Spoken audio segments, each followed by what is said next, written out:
Prólogo. Sobre un corresponsal lacónico. Desde las greñas airadas del joven de 1969 hasta las peligrosas canas del Tótem editorial de hoy, a sus 85, van más de 50 años de historia sin respiro, o al menos sin respiro para un editor que asumió su oficio bajo la variante obsesivo-compulsiva de Jorge de Herralde. Jorge Herralde, Jorge o simplemente Jordi. De todas esas formas, habrá de ir firmando sus papeles el editor que nace en Barcelona el 20 de marzo de 1935 y con 34 años funda Anagrama para hundir al imperialismo neocapitalista y, de paso, la sordidez del franquismo. Sin haber conseguido ninguna de las dos cosas, los siguientes 40 años lo convirtieron en una de las figuras mayores de la edición literaria internacional.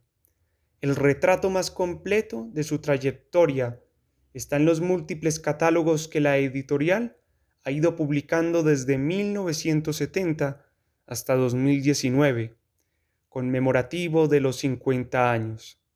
Anagrama ha sido generosa con esas celebraciones, tras el modelo de algunas otras grandes editoriales, en particular italianas, como Einaudit o Feltrinelli. Esos completísimos volúmenes pueden navegarse en múltiples direcciones. Son sus colecciones las que dan la medida más justa de la vida de un editor, cuando su vida es su editorial y, como le dice Gabriel Said, no te bajas la antena de editor ni para dormir. Pero también hace años que Herralde ha cedido a la presión de amigos y colegas para dar a la imprenta un puñado de libros con sus memorias intermitentes de editor con muy buena memoria. Sobre el anclaje de nombres propios ha urdido una novela seriada que recoge y refunde semblanzas y ensayos sobre su oficio. Sus batalladoras y primeras opiniones mohicanas aparecieron en 2000 gracias a la activa movilización de Sergio Pitol y Juan Villoro desde la editorial mexicana Aldus, y el libro fue reeditado y ampliado en 2001 por Acantilado. Siguieron después otros libros como Las prosas del Observatorio Editorial, 2004, en Adriana Hidalgo, de Buenos Aires, El compendio para Roberto Bolaño, también en la editorial Acantilado de Jaume Bacorbat en 2005 y a la vez en 5 editoriales latinoamericanas: Adriana Hidalgo en Argentina, Alfadil en Venezuela, Catalonia en Chile, Sexto Piso en México, Villegas Editores en Colombia y un año después Estruendo Mudo en Perú.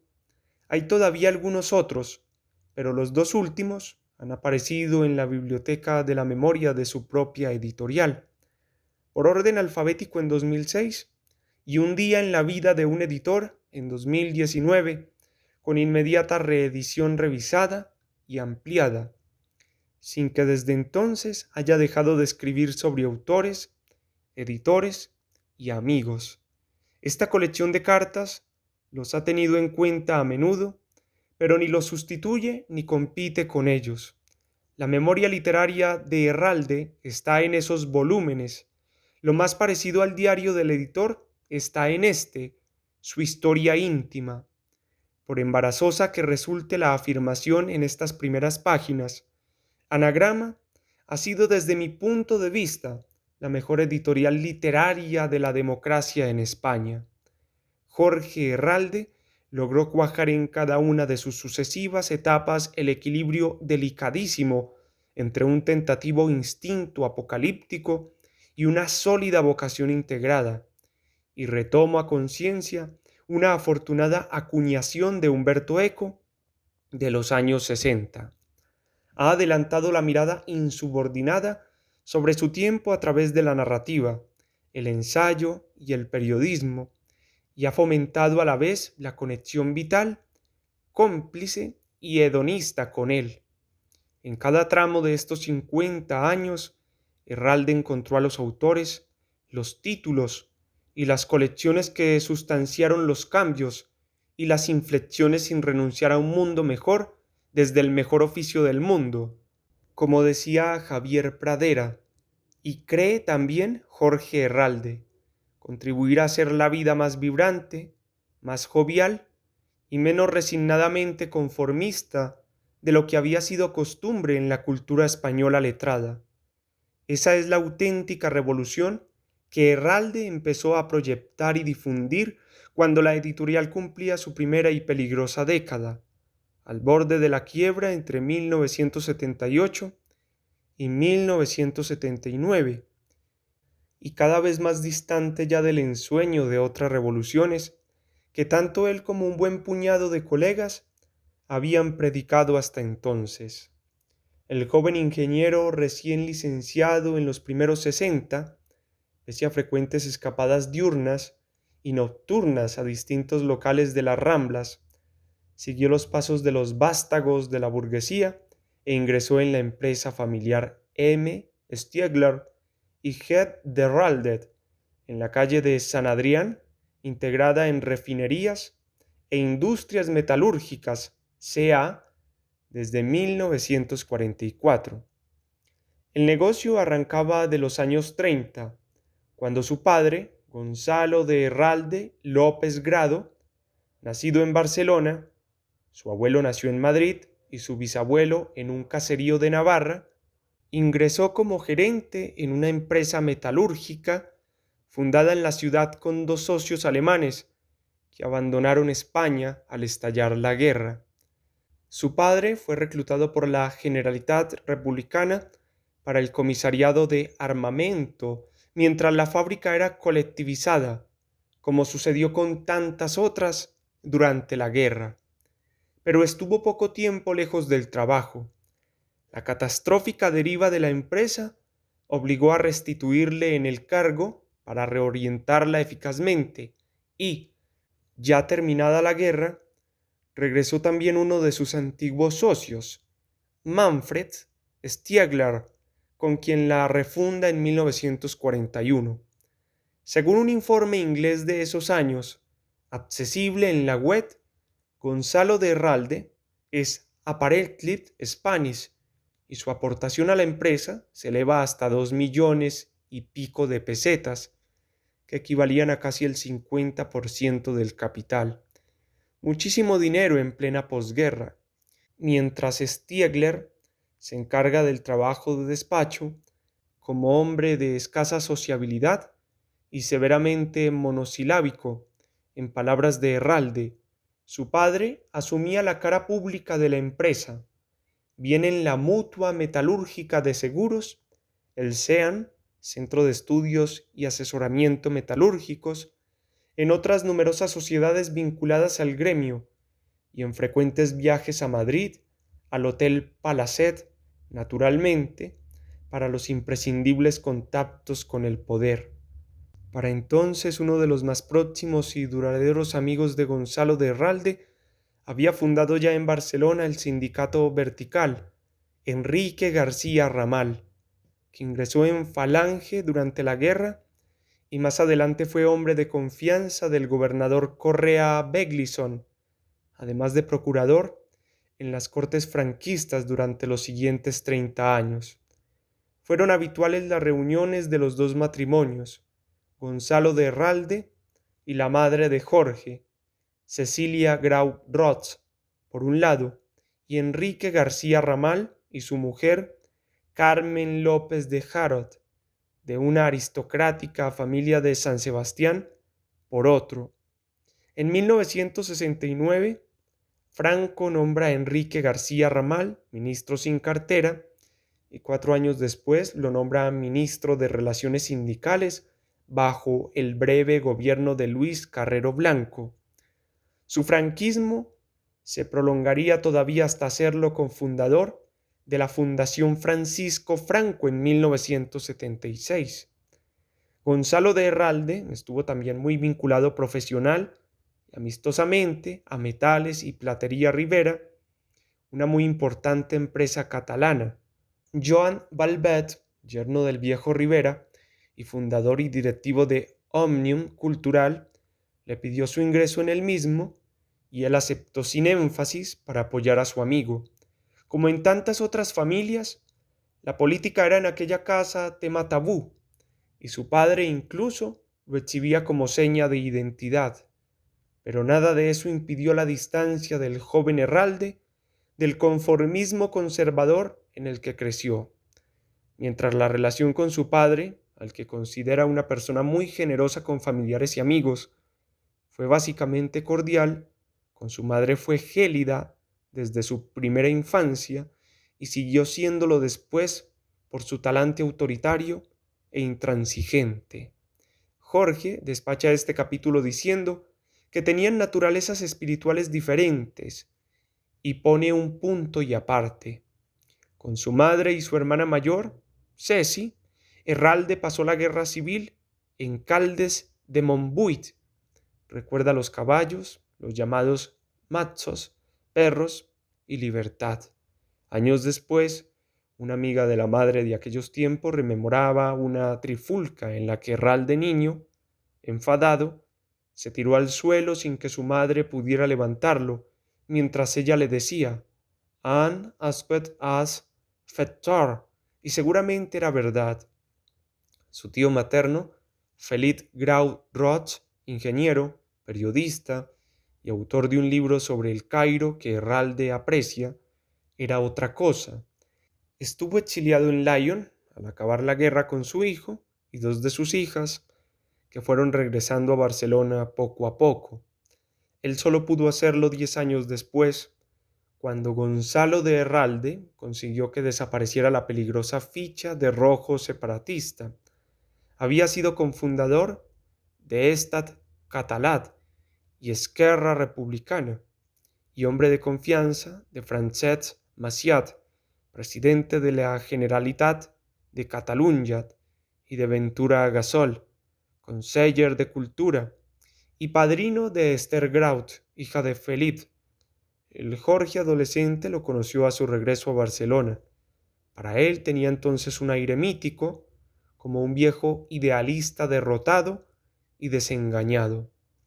Más adelante, dedicaría gran parte de 1963 a leer innumerables libros mientras se curaba de una tuberculosis pulmonar, pero entre los muchos devorados, el más importante fue sin discusión «¿Qué es la literatura?», de Jean-Paul Sartre.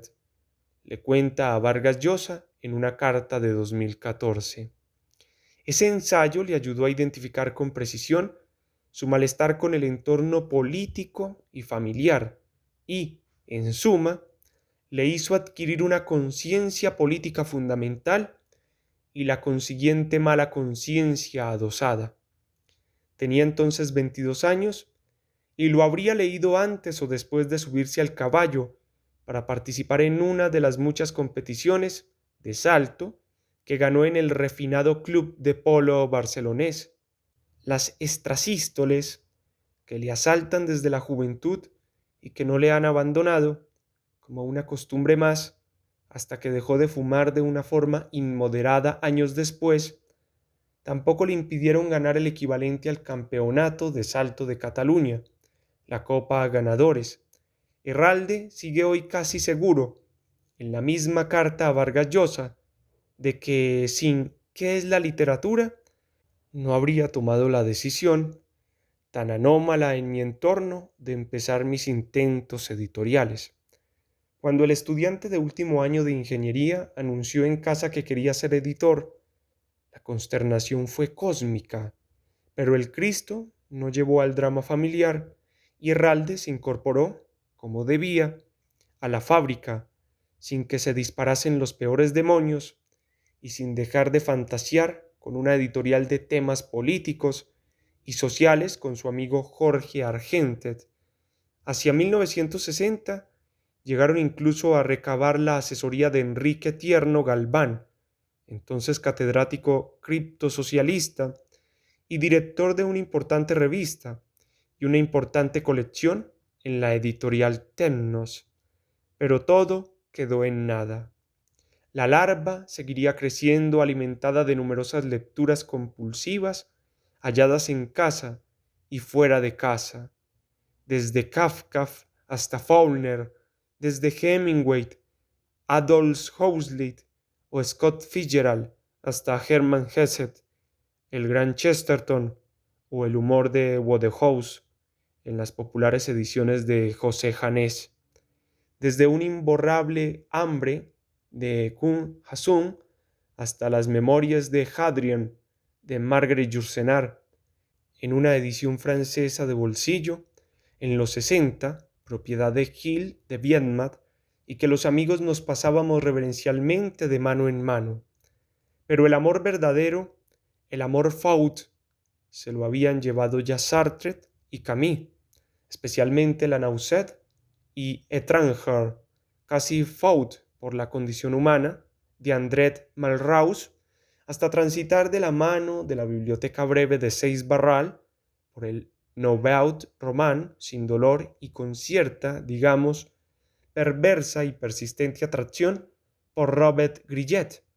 Es posible que no hubiese entonces mucho espacio para la literatura española en un afrancesado genético y cultural, sin gran estima por Miguel Strogoff, pero tampoco por el resto de Julio Verne, que en Cachetet te diré que me pareció siempre bastante plasta.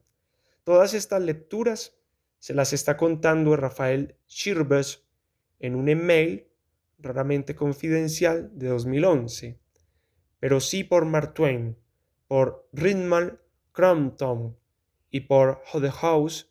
Cayeron también por entonces docenas de novelas históricas de la biblioteca familiar, formato grande, color azul, tapa dura, publicadas, creo, por Sopena.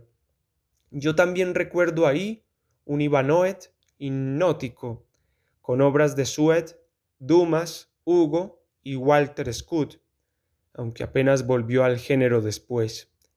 En la empresa empezó Jorge a trabajar a desgana, porque las ganas se las llevaban otros planes, ya confesados, pero de momento perfectamente improbables.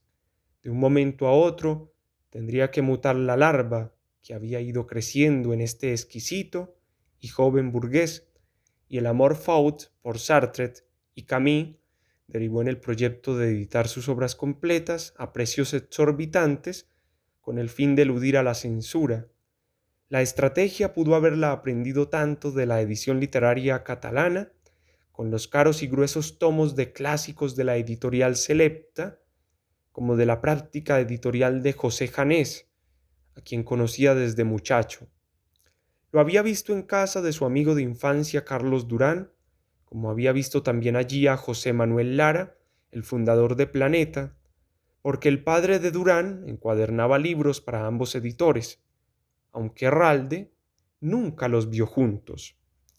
Con ese hilo rojo se ensartaría también la sociabilidad de los veranos de infancia y familia en la selectísima Aiguablava de la Costa Brava primero, después en la playa de Haro de los años 50, porque de allí arrancaba su trato con la niña tímida y silenciosa que era Esther Tusquets.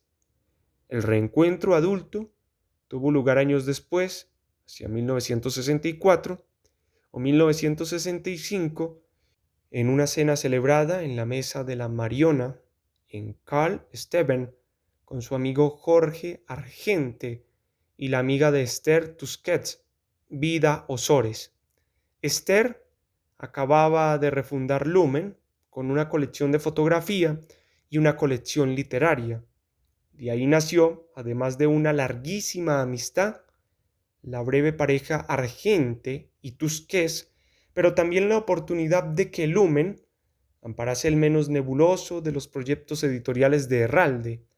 Incluso se contrató un título con la agencia Balcells, precisamente Peaut Noiret Masques Blancs del comunista y antiimperialista Frantz Fanon. Y entre los títulos de literatura escogidos por Jorge Herralde, El hombre sin atributos de Musil y autobiografía de Alice Beth Toklas, de Gertrude Stein, Ante la imposibilidad de empezar la editorial, Jorge aconsejó a Esther Tusquets la publicación de esta última, pero la súbita separación de Argente y Esther Tusquets, tras una movida y temprana feria en Frankfurt, frustró el invento. Los veraneos y sus ociosos productivos engrasaron también la máquina de pensar junto a su amigo Puco Saforteza, y en Ibiza organizaron a mediados de los 60 una empresa de materiales de construcción que algún día debía financiar el proyecto editorial. Nunca llegó a dar dinero a esa empresa, pero eso no le apartó ni a él ni a su señorial familia de una sociabilidad ajetreada, al menos en 1966. Jorge de Herralde acababa de aportar en mayo unas iniciales 10.000 pesetas a la sociedad limitada que inaugura la exclusiva sala Boccaccio en febrero de 1967 en la calle Muntaner 505, y el 13 de julio los condes de Barcelona apadrinan en la catedral la boda de una de sus hermanas, Marta, con Ricardo de Córdoba y de Gondra, cuyo tío es el prepósito general de la Compañía de Jesús Pedro Arrupe, y entre los testigos de la novia estuvo el socio del padre, Manfred Stiegler. El banquete, con baile incluido, se celebró en la Font del Leyo. Tras el verano de 1967 las cosas empezarían a cambiar y el joven Herralde concentraría energías y alianzas para empezar a editar desde el año siguiente, aunque acabó siendo en la primavera de 1969. Desde entonces se propuso inyectar en los demás lo que primero había experimentado por cuenta propia: el instinto de subversión, el coraje gamberro, la pincelada salvaje, la novela solvente y el pensamiento radical contra las quiebras y carencias de su propia época. Lo hizo con la sólida andadura de los ensayos de argumentos desde 1969 y la constancia militante de Cuadernos Anagrama desde 1970 en sus diversas series políticas, cinéfilas y literarias, con la serie informal del mismo año o las severas andanadas de munición en documentos, con la histórica y golfa Contraseñas de 1977 o la heterodoxia militante de la educación sentimental el mismo año, con el experimento en 1981 de una hoy canónica panorama de narrativas, el laboratorio en marcha que se llamó Narrativas Hispánicas desde 1983, la pionera colección de periodismo literario y reportajes de calidad, Crónicas, creada en 1987, o, en fin, una amorosa biblioteca de la memoria creada en 1991. Han sido más las colecciones, por supuesto, y entre ellas la serie de bolsillo compactos desde 1989, fundamental para abrir sus libros al público de América Latina. Pero este libro ni quiere ni debe ser una réplica a escala reducida de un catálogo inagotable. Una vida no da para leerlo, ni dos, ni tres, sino su contrahaz o el reflejo íntimo del oficio de herralde, de las respuestas rápidas y las murrias lentas, de las tortuosas rutas de los derechos de autor y las negociaciones con los mismos autores, con agentes, con traductores, con periodistas, con espontáneos. Ante las probables suspicacias de lectores resabiados o usuarios del índice de nombres, también yo lamento que incluso un archivo enorme como este no pueda retener las conversaciones, las sobremesas, las interminables llamadas de teléfono y las zarabandas de nocturnidad, a alcohol y promiscuidad que suele alumbrar el mundo literario y cultural. Pero la única limitación justificada de información corresponde al expediente Javier Marías, cuya consulta ha sido expresamente prohibida por el autor a través de un burofax. En los restantes casos, el lector podrá echar en falta una correspondencia más nutrida, o simplemente una mínima correspondencia con autores muy notables. O bien, no existe porque los tratos se hicieron por mediación de un agente, o bien las cartas han sido solo el remedio de urgencia cuando el autor no cogía el teléfono, en los tiempos en que nadie lo llevaba encima. O estaba de viaje o estaba hospitalizado. Esos avatares propiciaron que Herralde redactase a vuela pluma una nota, una recomendación, cuyo canal natural habría sido el teléfono, la entrevista o la sobremesa. Por eso solo la distancia geográfica explica la densidad de algunos de los epistolarios, en particular con autores latinoamericanos muy queridos, desde Sergio Pitol hasta Carlos Monsiváis, pasando por Alfredo Bryce Echenique, Alejandro Rossi, Ricardo Piglia, o las ingenierías futbolísticas que le unen a Jaime Bailey, o con aquellos cuya residencia fuera de Barcelona o con hábitos ermitaños redujese el consumo de teléfono cuando las conferencias telefónicas costaban un ojo de la cara, y ese es el caso de Enzensberger, Martin Gate, Álvaro Pombo, Rafael Chirves, Roberto Bolaño y algunos pocos corresponsales aficionados a la escritura confidencial. En su forma ideal, el libro debería reproducir el murmullo laborioso y epídico, en palabra muy de Herralde, de un caótico despacho en el que las decisiones son casi siempre rápidas y las comunicaciones a menudo frías. Las funciones del editor se solapan las unas con las otras de forma inextricable. La lectura de uno o varios manuscritos, la revisión de pruebas, la maqueta de los libros, el cuidado de la traducción, la ilustración acordada con el autor o la contraportada revisada por el editor sobre la base de un texto del autor.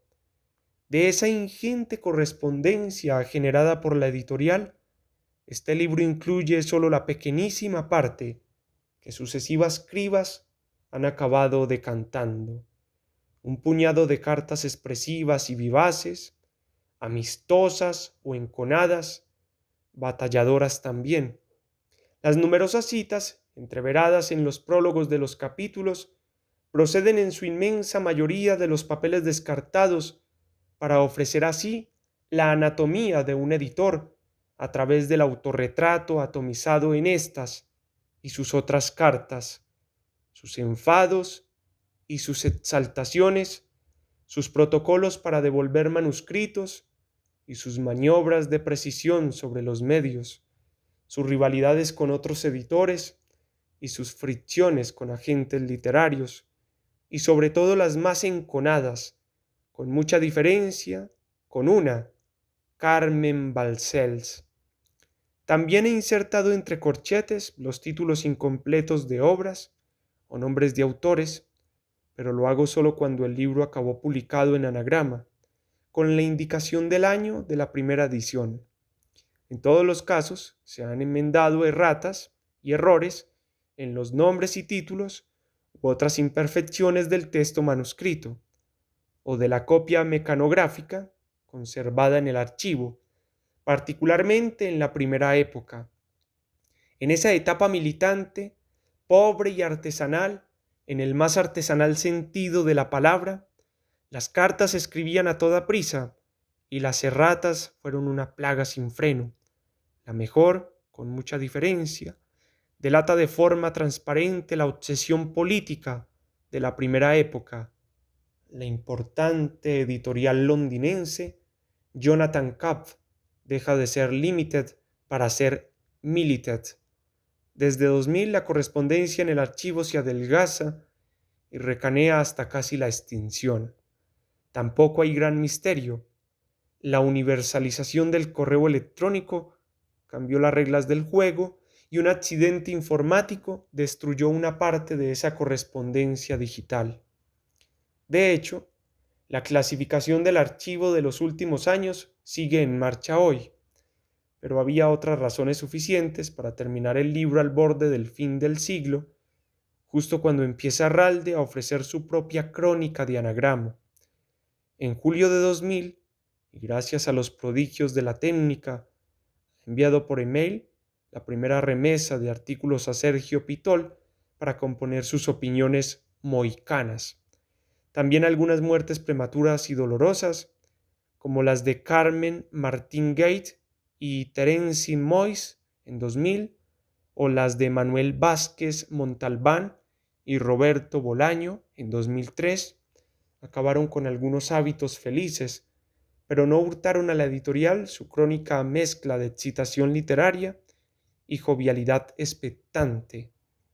En todo caso, solo la metódica labor en el archivo de Susana Castaño, con la que pocos meses después de su contratación formó equipo Lali Gumber, pareja de Jorge al menos desde 1978, podía hacer posible su reproducción en un metro cúbico de decenas de miles de fotocopias que he de agradecer a la exhaustividad selectiva de Pepi Baulot, encargada también de la transcripción de las cartas seleccionadas.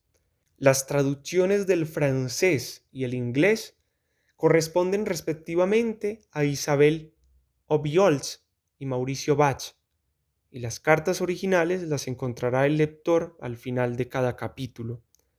Hace ya algunos años que ha concluido el relevo meticulosamente programado por Herralde al frente de la editorial, tras haber desestimado durante años las ofertas de adquisición de grandes grupos nacionales e internacionales y, en particular, de Planeta. Contaba 75 años cuando a finales de 2010 se hacía público el acuerdo de venta gradual a un antiguo cómplice, Carlo Feltrinelli, y su madre, Inge Feltrinelli, con quien la amistad se remontaba a medio siglo atrás, en una cena de verano en el Cadaqués de 1968. La venta culminó en enero de 2017 con la adquisición por parte de Carlo Feltrinelli del 99% a su único propietario. Un simbólico 1% seguiría en manos de Herralde. En abril de 2015, Herralde incorporó como junta a la dirección a Silvia C.C. La había conocido en su larga etapa en círculo de lectores, pero la sintonía cabal se habría fraguado cuando Silvia se hizo cargo en 2001 de la edición en círculo de Opiniones Mohicanas. Fue en aquellas sesiones maratonianas que puedo imaginar perfectamente cuando barruntó Herralde, que ya tenía a su sucesora al frente de la editorial. Con el libro ya en la mano, en junio de 2002, Herralde escribía a Joan Tarridat que la edición ha quedado muy bien, y así extensiva la enhorabuena a Círculo, al equipo y en particular a Silvia C.C. Años después, y en una comida formal en Royd Rabbit, fingió barajar distintas opciones de una short list en la que figuraba ella, en genuino idioma herralde.